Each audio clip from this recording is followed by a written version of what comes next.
इस वीडियो में आप पढ़ने वाले क्लास 10th केमिस्ट्री का चैप्टर 2 आज पढ़ने वाले हैं आर्हेनियस सिद्धांत के अनुसार अम्ल की परिभाषा और क्षारक की परिभाषा।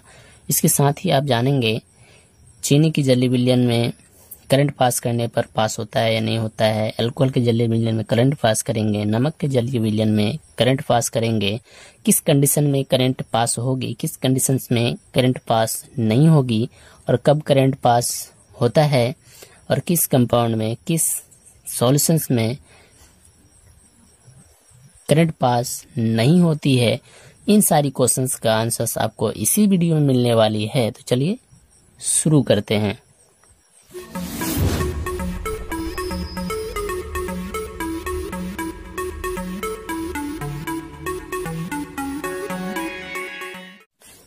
आज का पहला क्वेश्चन है आर्हेनियस सिद्धांत के अनुसार अम्ल को परिभाषित करें। आर्हेनियस एक साइंटिस्ट का नाम है जिन्होंने अम्ल को परिभाषित किया था। तो उन्होंने परिभाषित किया था वैसा पदार्थ जो जल में घुलकर हाइड्रोजन आयन प्रदान करता है उसे अम्ल कहते हैं। यानी किसी भी पदार्थ को जल में घुलाने पर अगर वो हाइड्रोजन आयन प्रदान करता है तो उसे अम्ल कहेंगे। किनके अनुसार? आर्हेनियस के अनुसार। ठीक है, जैसे HCl हाइड्रोक्लोरिक एसिड या इसी को बोला जाता है हाइड्रोजन क्लोराइड। इसको जल में घुलाने पर ये क्या होता है H+ और Cl- में टूट जाता है। जैसे देखिए ये HCl है, HCl क्या होगा H+ अलग हो जाता है, Cl- अलग हो जाता है, दो भागों में टूट जाता है। सेकंड देखेंगे H2SO4 जिसे सल्फ्यूरिक एसिड भी कहा जाता है और केमिकल नाम देखेंगे, रासायनिक नाम देखेंगे तो हाइड्रोजन सल्फेट भी कहा जाता है। जिसे H2O से क्या करेंगे, रिएक्ट कराएंगे, H2O में मिलाएंगे तो क्या हो जाएगा, H2O मिलाएंगे तो उसमें क्या हो जाएगा H+ और SO4 2- निकल जाएगा, माइनस। और हाइड्रोजन को बैलेंस करने के लिए यहाँ 2 दिया जाता है, यानी 2H+ निकल जाएगा। इसी तरह से HNO3 इसमें अगर जल मिलेंगे या फिर जल में घुलाएंगे HNO3 को, यानी नाइट्रिक एसिड, तो ये भी क्या होगा H+ NO3- में टूट जाएगा। H+ आयन में टूट रहा है तो ये क्या है, अम्ल है। नेक्स्ट H2CO3 हाइड्रोजन कार्बोनेट, इसको जल में घुलाएंगे तो जल में घुलाने पर ये भी H+ और CO3- में टूट जाएगा। नेक्स्ट है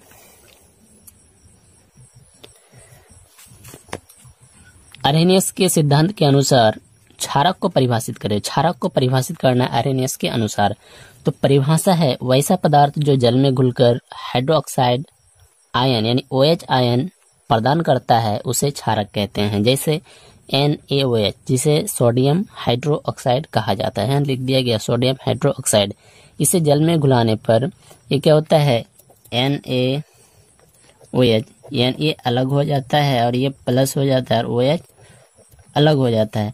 आप सोचेंगे कि ये प्लस और माइनस आधा कहाँ से है, तो सोडियम का जो ये होता है वैलेंसी होता है +1 होता है और OH का जो वैलेंसी होता है -1 होता है। जब दोनों आपस में क्या होता है शेयरिंग करता है इलेक्ट्रॉन का तो क्या होता है प्लस और माइनस कट के क्या होता है न्यूट्रल हो जाता है और कंपाउंड बनता है NaOH। इसी को जब जल में मिलाया जाता है तो Na+ और OH- में टूट जाता है।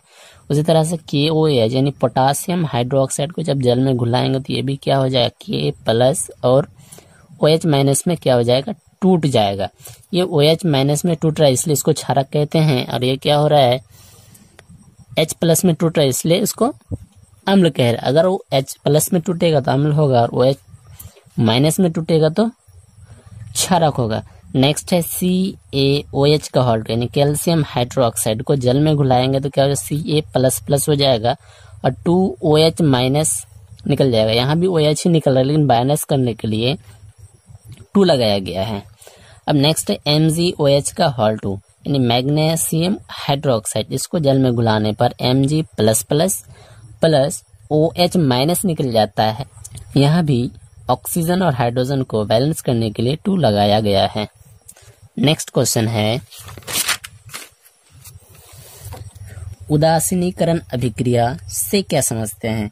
उदासीनीकरण अभिक्रिया किसे कहते हैं उसका परिभाषा जानेंगे। तो परिभाषा लिखाया गया है वैसा रासायनिक अभिक्रिया जिसमें अम्ल तथा क्षारक आपस में क्रिया करके लवण तथा जल बनाता है उसे उदासीनीकरण अभिक्रिया कहते हैं। यानी अम्ल और क्षारक को रिएक्शन कराने पर, अभिक्रिया कराने पर लवण बनता है और साथ में जल बनता है, तो उस रिएक्शन को क्या कहा जाता है, उस अभिक्रिया को कहा जाता है उदासीनीकरण अभिक्रिया। तो आपको लिखना क्या है, वैसा रासायनिक अभिक्रिया जिसमें अम्ल तथा क्षारक आपस में क्रिया करके लवण तथा जल बनाता है उसे उदासीनीकरण अभिक्रिया कहते हैं। जैसे HCl क्या है, हाइड्रोक्लोरिक एसिड, ये अम्ल है, NaOH क्या है, आपका क्षारक है, NaOH सोडियम हाइड्रोक्साइड क्षारक है। इन दोनों को रिएक्शन कराएंगे तो ये Cl जो है माइनस में है, Na जो है प्लस में है, इनके बीच का बॉन्ड टूटता है, इसके बीच का बॉन्ड टूटता है, यहाँ का Cl यहाँ का Na मिलकर NaCl बनाता है और H और OH मिलकर H, एक H कितना H हुआ 2, तो यहाँ H2 एक ऑक्सीजन है तो O, यानी NaCl प्लस H2O, यानी इसी को कहा जाता है लवण, इसको बोला जाता है H2O को जल। यानी अम्ल तथा क्षारक की अभिक्रिया होने पर लवण तथा जल अगर बने तो उसी प्रकार के रिएक्शन को ही बोला जाता है उदासीनीकरण अभिक्रिया। अब सेकंड है H2SO4 plus KOH। H2SO4 acid है, KOH क्या है, बेस है यानी क्षार है, ये क्या है, अम्ल है। इन दोनों को रिएक्शन कराएंगे तो यहाँ का SO4 यहाँ का K, तो K2SO4 हो जाएगा H और यहाँ का क्या हो जाएगा OH, H2 और OH मिलके H2O निकल जाएगा। ठीक है, तो इसको वाटर बोला जाता है, पानी बोला जाता है। यहाँ भी क्या हो रहा है, सॉल्ट बन रहा है, लवण बन रहा है और पानी निकल रहा है, तो इस रिएक्शन को भी क्या बोलेंगे, उदासीनीकरण अभिक्रिया बोलेंगे। नेक्स्ट क्वेश्चन है 44 नंबर, यानी HCl का जलीय विलयन विद्युत का चालन करता है। यानी HCl को जल में मिलाएंगे तो वहां से करंट पास होता है, विद्युत पास होता है। क्यों? जिस कंपाउंड को या जिस यौगिक को जल में घुलाने पर अगर वो आयन में टूट जाता है तो उसका जलीय विलयन विद्युत का चालन करेगा, अन्यथा अगर वो आयन में नहीं टूटता है तो उसका जलीय विलयन विद्युत का चालन नहीं करेगा।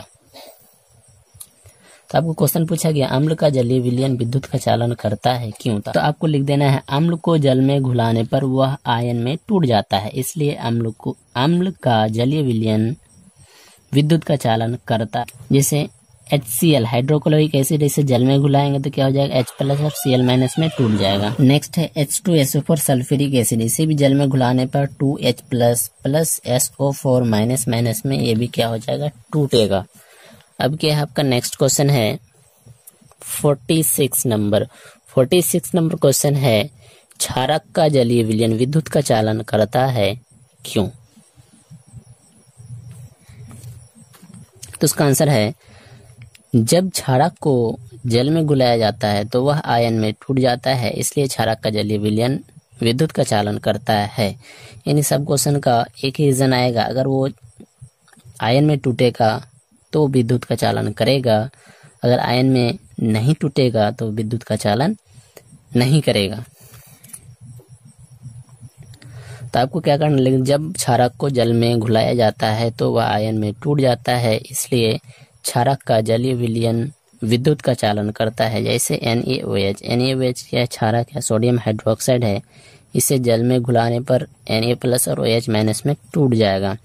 सेकंड है KOOH, इसे भी जल में घुलाएंगे तो K प्लस और OH माइनस में टूट जाएगा। नेक्स्ट क्वेश्चन है साधारण नमक का जलीय विलयन विद्युत का चालन करता है, क्यों? तो आंसर है जब नमक को जल में घुलाया जाता है तो वह आयन में टूट जाता है, इसलिए साधारण नमक का जलीय विलयन विद्युत का चालन करता है। जैसे में आप लिख सकते हैं NaCl को बोला जाता है सोडियम क्लोराइड, और सोडियम क्लोराइड को ही नमक के नाम से जाना जाता है, जिसे जल में घुलाएंगे तो H2O का मतलब होता है वाटर, जल। इसे जल में घुलाने पर ये Na प्लस और Cl माइनस में टूट जाता है। अब नेक्स्ट क्वेश्चन है 48 नंबर, चीनी का जलीय विलयन विद्युत का चालन नहीं करता है, क्यों? चीनी का जलीय विलयन विद्युत का चालन नहीं करता। जब चीनी से कोई विलयन बनाया जाता है तो उससे करंट पास नहीं होता है, क्या कारण है, क्या रीजन है? तो आप आंसर देंगे जब चीनी को जल में घुलाया जाता है तो वह आयन में नहीं टूटता है, इसलिए चीनी का जलीय विलयन विद्युत का चालन नहीं करता है। यानी चीनी का जलीय विलयन को क्या करेंगे, जल में घुलाते हैं चीनी को, तो जो जलीय विलयन बनता है वो क्या होता है, उसमें चीनी जो है आयन में नहीं टूटता है, इसलिए वो क्या होता है, चीनी का जलीय विलयन में विद्युत पास नहीं होता है। जब चीनी का सूत्र होता है C12H22O11। अक्सर आपको ऑब्जेक्टिव में पूछ लिया जाता है शुगर का फॉर्मूला क्या होता है केमिकल, तो फार्मूला है C12H22O11। जब इसे H2O से मिलाया जाता है तब ये क्या होता है, ग्लूकोज और फ्रुक्टोज में टूट जाता है। ग्लूकोज का भी आपको फार्मूला कभी कभी पूछ लिया जाता है, तो ग्लूकोज का फार्मूला हो गया C6H12O6 प्लस C6H12O6। ग्लूकोज और फ्रुक्टोज में कन्वर्ट हो जाता है, ना कि ये आयन में टूटता है, इसलिए इसमें से क्या होता है, करंट पास नहीं होता है। नेक्स्ट क्वेश्चन है, ग्लूकोज का जलीय विलयन विद्युत का चालन नहीं करता है, क्यों? तो आपको लिखना है, जब ग्लूकोज को जल में घुलाया जाता है तो वह आयन में नहीं टूटता है, इसलिए ग्लूकोज का जलीय विलयन विद्युत का चालन नहीं करता है। जब आप ग्लूकोज को जल में घुलाते हैं तो घुलाने पर वह आयन में नहीं टूटता है। आयन में नहीं टूटने के कारण ही इसमें से विद्युत पास नहीं होता है, करंट पास नहीं होता है, विद्युत का चालन नहीं होता है। नेक्स्ट क्वेश्चन आपका 50 नंबर क्वेश्चन है, अल्कोहल यानी शराब, अल्कोहल का जलीय विलयन विद्युत का चालन नहीं करता है, क्यों? जब पानी में आप अल्कोहल को मिलाएंगे, शराब को मिलाएंगे, तो जो विलयन बनता है उस विलयन से करंट पास नहीं करता है, विद्युत पास नहीं करता है, विद्युत का चालन नहीं होता है। तो ऐसा क्यों होता है? तो आप उत्तर देंगे, जब अल्कोहल को जल में घुलाया जाता है तो वह आयन में नहीं टूटता है, इसलिए अल्कोहल का जलीय विलयन विद्युत का चालन नहीं करता है। नेक्स्ट क्वेश्चन है, कार्बन डाइऑक्साइड को सूखी बर्फ कहा जाता है। कार्बन डाइऑक्साइड का फॉर्मूला होता है CO2 को क्या कहा जाता है, सूखी बर्फ कहा जाता है। इसको एक और नाम से जाना जाता है जिसका नाम है शुष्क बर्फ। ये बहुत इंपॉर्टेंट क्वेश्चन, इस क्वेश्चन को आपको ऑब्जेक्टिव में कभी कभी पूछ लिया जाता है, सूखी बर्फ निम्न में से किसे कहा जाता है। आपको H2O दे देगा, CO2 दे देगा, H2SO4 दे देगा, उसमें से आपको चूज करना होता है। CO2 को सूखी बर्फ कहा जाता है। या नहीं तो अगर 2 नंबर का पूछता है तो आपको लिखेगा, कार्बन डाइऑक्साइड को सूखी बर्फ कहा जाता है, क्यों, क्या कारण है उसको सूखी बर्फ कहा जाता है? तो उत्तर है, कार्बन डाइऑक्साइड यानी CO2 ठोस अवस्था में होता है, यानी ठोस अवस्था में पाया जाता है, सॉलिड स्टेट में पाया जाता है। और जब उसे गर्म किया जाता है, जब उसे गर्म करेंगे तो वह बिना द्रव्य में बदले वाष्प में परिवर्तित हो जाता है, इसलिए कार्बन डाइऑक्साइड को सूखी बर्फ कहा जाता है। कहने का मतलब ये है कि कार्बन डाइऑक्साइड जो होता है ठोस के रूप में पाया जाता है, सॉलिड के रूप में पाया जाता है। जब इसे गर्म करेंगे तो लगभग सॉलिड जो होता है पहले क्या होता है, द्रव में बदलता है, द्रव में बदलने के बाद वाष्प में बदल जाता है, गैस में बदल जाता है।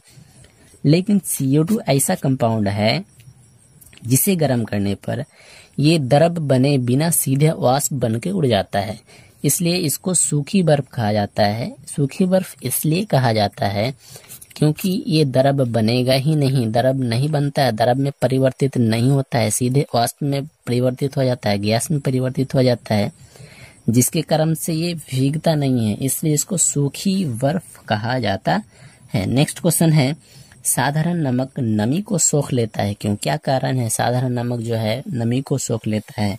तो साधारण नमक का रासायनिक सूत्र क्या होता है, NaCl।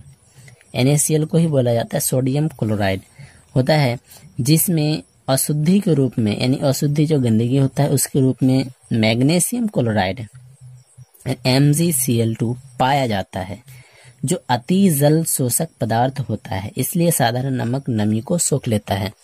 कहने का मतलब ये है कि नमक के अंदर अशुद्धि के रूप में मैग्नीशियम क्लोराइड पाया जाता है, यानी MgCl2 पाया जाता है, जो अति जल शोषक होता है, यानी वही क्या करता है, जल को सोख लेता है, इसलिए नमक के अंदर जो होता है नमी को सोखने की क्षमता होती है, नमी को सोख लेता है। नेक्स्ट क्वेश्चन है, आयनन से क्या समझते हैं? आयनन कहा जाता है जल द्वारा विद्युत अपघटय का आयनों में विघटन होने की प्रक्रिया को आयनन कहते हैं। यानी किसी भी कंपाउंड को जल द्वारा उसको जो आयन में तोड़ दिया जाता है, विघटित कर दिया जाता है, विघटन कर दिया जाता है, उसी क्रिया को कहा जाता है आयनन। नेक्स्ट क्वेश्चन है, किसकी अनुपस्थिति के कारण अम्ल अम्लीय गुण प्रदर्शित नहीं करता है? यानी जल की अनुपस्थिति के कारण, उत्तर है आपका जल की अनुपस्थिति के कारण आपका अम्ल जो है अम्लीय गुण प्रदर्शित नहीं करेगा। क्यों नहीं करेगा? क्योंकि अगर जल नहीं होगा तो आयन में नहीं टूटेगा। जब वो आयन में नहीं टूटेगा तो वो क्या होगा? H+ आयन में नहीं टूटने पर वो अम्ल होगा ही नहीं। इसलिए अम्ल होने के लिए जल होना जरूरी है। इसलिए किसकी अनुपस्थिति के कारण अम्ल अम्लीय गुण प्रदर्शित नहीं करता है? तो वो है आपका जल। अगर जल नहीं होगा तो वो अम्लीय गुण दिखाएगा ही नहीं, क्योंकि जब तक जल नहीं होगा तो वो आयन में टूटेगा नहीं। H+ आयन में जब नहीं टूटेगा तो वो एसिड नहीं कहलाएगा, अम्ल नहीं कहलाएगा। तो आज आपने देखा पार्ट 2 का वीडियो। अगर आप चाहते हैं आगे का वीडियो भी आप तक पहुंचता रहे तो आप हमारे चैनल को सब्सक्राइब कीजिए और बेल आइकन को भी प्रेस कर दें ताकि आपको लेटेस्ट वीडियो सबसे पहले पहुंचे। और आप चाहते हैं पार्ट 1 की वीडियो भी आपको मिले तो आप हमारे चैनल को सर्च करके वहां से जाकर पार्ट 1 की वीडियो देख सकते हैं, यानी तो मैं डिस्क्रिप्शन बॉक्स में इसका लिंक दे दूंगा, वहां से भी आप पार्ट 1 की वीडियो देख सकते हैं।